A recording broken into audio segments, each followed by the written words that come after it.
কাজের অজুহাত দেখিয়ে স্বামীকে ভিন রাজ্যে নিয়ে যায় গৃহবধূ।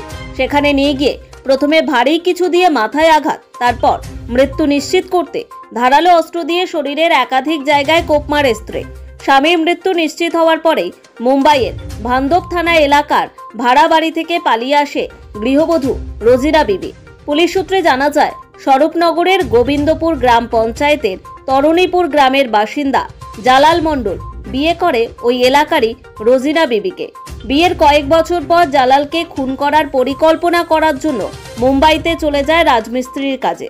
সেখানে গিয়ে রোজিনা তার স্বামী জালাল মণ্ডলকে খুন করে পালিয়ে আসেন। ঘটনা তদন্তে নেমে মুম্বাইয়ের ভান্দব থানার পুলিশ সোমবার তরুণীপুর এলাকায় এসে রোজিনা বিবিকে গ্রেফতার করে।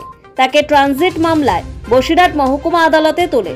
তারপর বসিরহাট মহকুমা আদালতের অনুমতি নিয়ে ওই গৃহবধূ রোজিনা বিবিকে মুম্বাইতে নিয়ে চলে যায় পুলিশ। তবে কি কারণে এইভাবে তার স্বামীকে খুন করলো তা পরিষ্কারভাবে জানা যায়নি।